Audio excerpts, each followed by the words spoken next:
Warm greetings to all. I, Mihir Naik, welcome you all to today's collaborative learning session based on long answer question on cялography and management of cялolithiasis.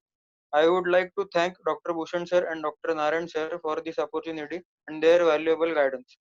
Today, our main topic is long answer question on cялography and removal of cellulite, that is management of cellulithiasis. Before that, let us quickly look at our special learning objectives for today. First is understanding the long answer question, general idea about the writing a long answer, LQ on cellography and cellulithotomy, summary and the conclusion. So, understanding the long answer question. The most important aspect of the answer is the question asked. We need to understand the question, what has been asked, then what is the distribution of marks in the question. Then, depending on that, what should be the content and how should be the presentation for that particular answer. We all know there are parts in LQ. So there may be 3 or 4 parts. First part will be definition, classification or enumeration. Then the main part carrying maximum marks, that is technique, description of the lesions or operative procedures. Then the third part will be any short note on topic related to that, or the management or the recent advances. Now let's move to our main topic, that is long answer question on cellography and cellulithotomy. This question is taken from MHS summer exam May 90. The question is, what is cellography? Describe its techniques. How will you remove a cellulite from right Wharton's duct? So we will divide this question in 2 parts. What is cellography and its techniques? Then how will you remove a cellulite from right Wharton's duct will be the second part. So these headings should be there in our answer. Definition and brief about cellography, techniques of cellography, a brief about cellulite, and management, that is removal of cellulite. Now the first part of the question, that is what is cellography. Now cellography, basically the concept is that it is a radiographic technique for imaging of the major salivary glands and ducts with the help of infusing the contrast medium. So the definition is radiographic demonstration of major salivary gland, that is parotid and submandibular, by introducing a radio-opaque contrast medium into the ductal system. This definition is taken from SM Biology second edition. It is always better to mention the author or book name in answer, so that it will create a good impression on examiner, as well as it is better to mention more than one definition. So here is the second definition. It is a specialized radiographic procedure and detection of disorders of major salivary glands, that is parotid and submandibular. This is from Nilima Malik third edition. Now brief about cellography. The technique was first described by Carpi in 1902 using mercury as a contrast agent. This technique is employed for the examination of parenchymal tissue of the gland as well as ductal abnormalities. Then procedure indicates the changes in internal architecture, showing the location and integrity of salivary glands. Now the middle part of this question, that is techniques of cellography. Now it is always good to mention the names first. So here are the 3 techniques: conventional cellography, MR cellography and CBCT cellography. Let's look at them one by one. So the first is conventional cellography. It is defined as radiographic demonstration of major salivary glands by introducing a radiopaque contrast medium into their ductal system. Now let's look at the image. This image shows the normal cellographic view of parotid gland here and submandibular gland. This technique has 3 phases: preoperative, filling and emptying. So the first phase that is preoperative phase. Preoperative phase includes taking the scout radiographs.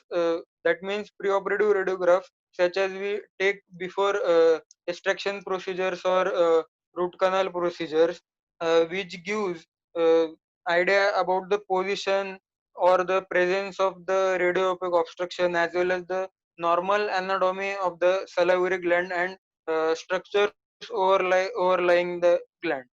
After taking the preoperative radiographs, we move to the filling phase. Now we need to fill the contrast solution in the duct. Before that, we have to dilate the sphincter of the ductal orifice with the lacrimal or periodontal probe before passing the cannula into the duct. The cannula is blunt needle or catheter connected by the extension of tubing to the syringe containing the contrast agent, and it will pass the contrast solution to the duct. So contrast solutions are of two types: oil based and aqueous based. uh, MCQs can be asked on the contrast solution. Thus, we need to know about them. So, oil-based are uh, iodized contrast solutions. For example, lipid oil, which is a iodized poppy seed oil. Then, aqueous-based contrast solutions are ionic and non-ionic. For example, ionic are ditrozoate, metrozoate, and iohexyl is a non-ionic. If time permits, we can mention them in this answer also. Now this filling phase has to be monitored by fluoroscopy or with the static films to ensure the amount of contrast solution entering in the duct. Then radiographs are taken, which are ideally at the two different views to the right angles to the each other. Now we need to mention here techniques for infusing the contrast solution. There are three techniques: simple injection technique, hydrostatic technique, and continuous infusion pressure. Simple injection technique is oil based as well as aqueous based contrast media technique. We need to apply gentle hand pressure on the duct and gland till it gets full or discomfort is felt by patient. Here, uh, approximately 1 ml of the contrast solution is required for parotid gland, and point 0.8 ml of the contrast solution is required for submandibular gland. MCQ can be asked on these values, so we need to remember them. Then arbitrary pressure is placed under over the filling due to the patient response. The second technique is hydrostatic technique. It is a aqueous contrast media based. The overhead reservoir is placed under the force of gravity. This technique is simple and inexpensive. The position are important, that is patient lying position as well as the position for filling phase during the radiography. These positions are important in this technique. Now the third technique is continuous infusion pressure. This technique is aqueous contrast media based technique, and here we need to monitor ductal pressure. This technique does not cause any damage to the gland, as well as it does not cause the overfilling of the gland. This technique is independent of the patient response, but the disadvantages are it requires complex equipment, thus it is expensive. Now the third phase, that is emptying phase. We have taken the radiographs now, so we need to empty the gland. So the gland is allowed to empty for 5 minutes without stimulation. Use of lemon juice at this stage is advocated to aid the excretion of contrast medium, or we can use other sialogogues, lemon extract, etc. Now the second technique, that is MR seolography. MR, that is magnetic resonance. This technique is principally based on the MR hydrography, which is stationary fluids are hyperintense on the heavily T2 weight images. T1 and T2 are types of images in MR imaging. We can see this image here, which shows the parotid uh, duct branching. on the both sides. This technique is non-invasive as compared to the conventional where we need to insert the cannula in the duct. So this technique is non-invasive, which gives rapid acquisition of images. That is, we can obtain images rapidly and demonstrate the main duct and intraglandular branching in the gland up to the second branching. It can visualize the wall damage of the gland as well as the parenchyma abnormalities in the gland. It is less biased when we examine the ductal system and allows us to observe the images after some period also. Then various MRI techniques have been used in clinic for MR serolography, which are FISP, that is fast imaging with a steady procession, Fiesta, that is fast imaging with steady state acquisition. So this completes the second technique. Now the third technique. Third technique is CBCT cellography. CBCT is cone beam computed tomography. This 3D CBCT cellography was first described by Drake and Brown in 2009. So this technique combines the advantages of both conventional cellography as well as CBCT imaging. This, as it is the latest modality, it gives the precise location of the lesion in ductal map of the gland as well as in the high resolution, requires very low radiation as compared to the conventional cellography or MR cellography. The scanning time is reduced, then it gives geometrically accurate images. The 3D reconstruction is possible with the visualization in any direction, and we can have visualization in any slice thickness we desire, and we can obtain cross sectional slices in any direction. This technique assists in cellular endoscopy also. The cellular endoscopy is a minimally invasive technique that allows for salivary gland surgery for safe and effective treatment of the obstructive salivary gland disorder as well as other condition of the glands. So here we can see the image here. This is the lateral view showing the parotid gland duct branching, and this is the uh, view from above showing the duct and the gland. Now we have mentioned the uh, techniques. Now we have to mention here procedure of the cellography. So this has been given in Nilima Malik textbook of oral and maxillofacial surgery. So firstly, what equipments are needed? We need polyethylene tubing with special blunt metallic tip with side holes for parotid gland injection and similar for the submandibular gland with end terminal hole. Now 5 to 10 ml syringe is required. A lacrimal dilator to dilate the sphincter at the ductal orifice. Then the contrast medium. Then at the end, lemon slices or artificial lemon extract or cellogogs in plastic containers to empty the gland.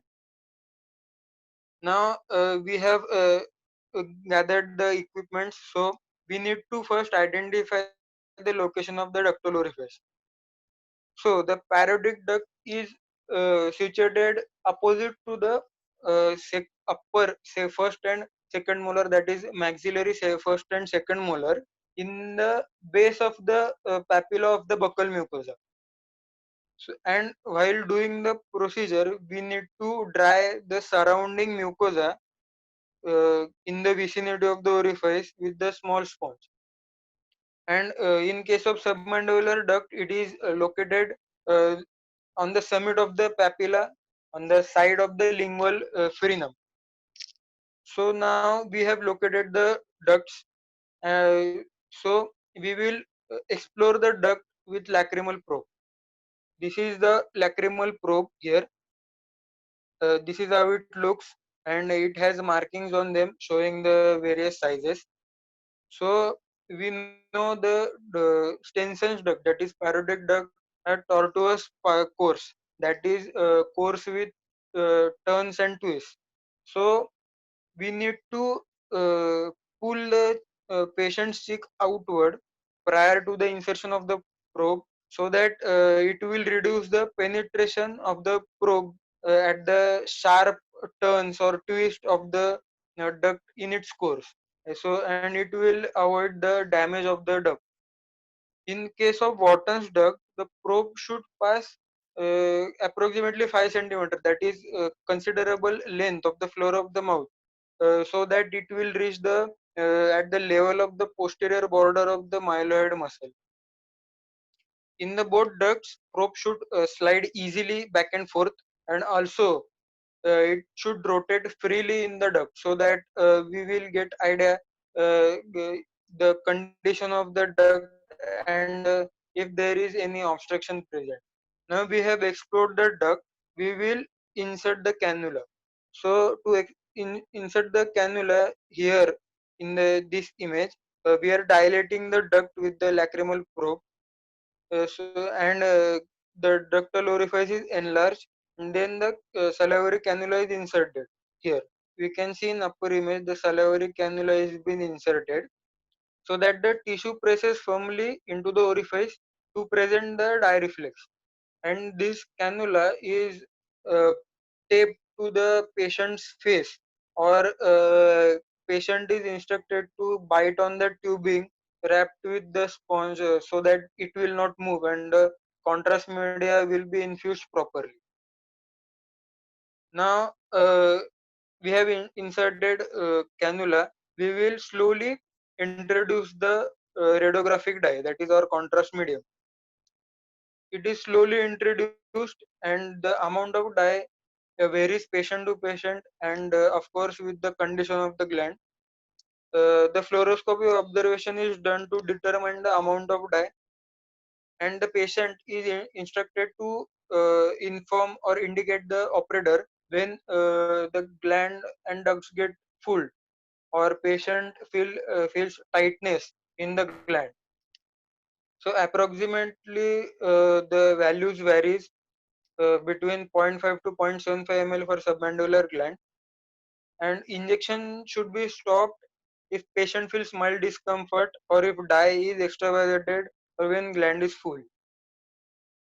Now we have introduced the radiographic dye, we need to take radiograph. So these are the 5 projection in which we need to take radiographs. So first is lateral oblique projection. This projection delineate the submandibular gland very properly, that is laterally and from the below of the ramus of the mandible. Then the lateral projection, the projection shows the ductal patterns. Occlusal projection, it is very useful to locate the cealolith in anterior part of the Wharton's duct. Anterior posterior projection demonstrate the medial as well as the lateral gland structures. Now, in case of the parotid gland, as the parotid gland has superficial as well as deeper part, we need to take radiograph with the open mouth, so that the deeper portion of the gland will be visualized. In case of submandibular gland, we have to raise the patient's chin, so that the inferior border of the mandible and the base of the skull are not superimposed, and the image will be clear, or else if superimposition happens, it will lead to misdiagnosis. Now the panoramic projection, the projection is made during filling phase, having following advantages. It is easier to expose, and the radiation dose is very low, and the bony details are satisfactory. Let's look at the projections images. This is cealolith in lateral oblique projection, that is lateral and below from the ramus of the mandible. This is occlusal projection, cealolith in anterior part of the Wharton's duct, and this is panoramic projection. Here we can see the cealolith here.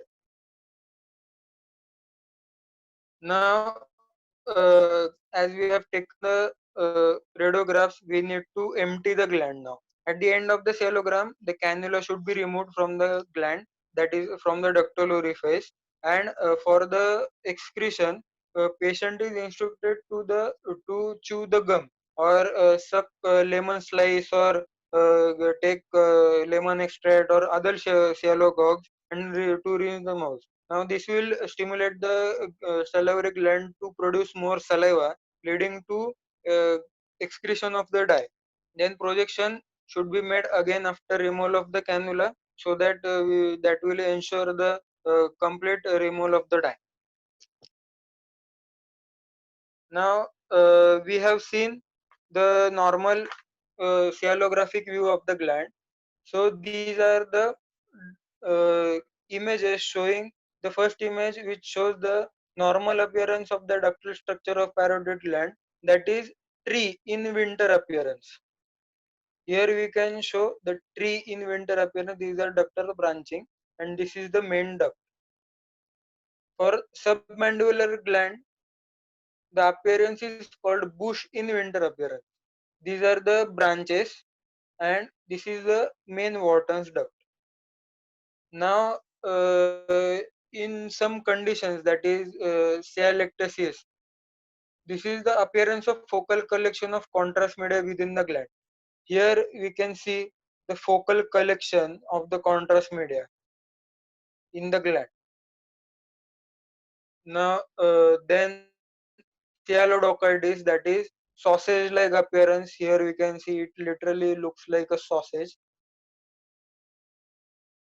Then the Sjogren syndrome, very important syndrome. Sjogren syndrome shows snowstorm or cherry blossom or branchless fruit-laden tree appearance on cyalography. Here we can see it looks like snowstorm, and this is the main duct. Now, if there is intraglandular neoplasm is present, it will give appearance the look which looks like a ball. That is a ball in hand appearance. Here we can see.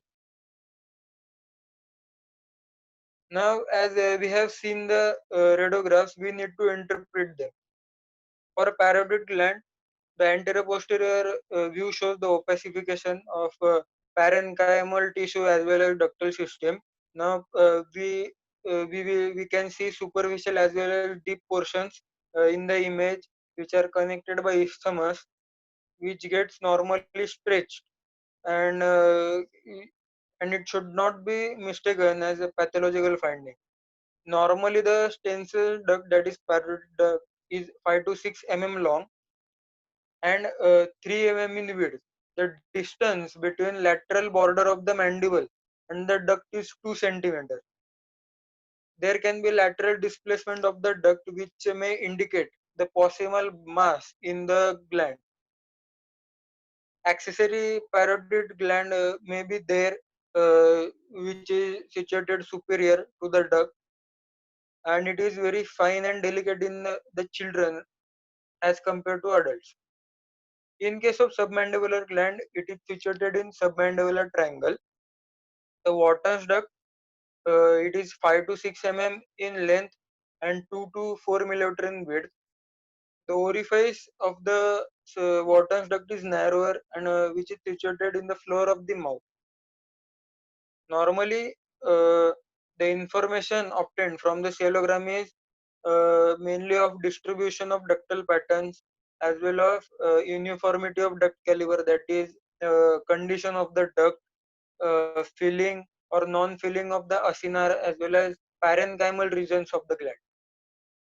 Now we need to pen down our observation after interpretation. Let us salivary calculi or stricture in the gland or other obstruction appear as radiolucent lesions. We have seen the image of the Sjogren syndrome, which shows the snowstorm appearance or cherry blossom or branchless fruit laden tree appearance, which is because of the dye passes through the weakened structure of the salivary gland and gives this effect. If we consider salivary gland tumors, the cялography is not very much of useful. But the adenomas which are present in major glands will demonstrate the displacement of the glandular structure, leading to the curving of the collecting ducts, which gives ball end hand appearance, as we have seen in the image, the ball end hand appearance. Here we finished the first part of the our first part of the question, that is cyanography part of the question, and the second part is management of the cyalolithiasis, that is removal of cyalolith from right Wharton's duct.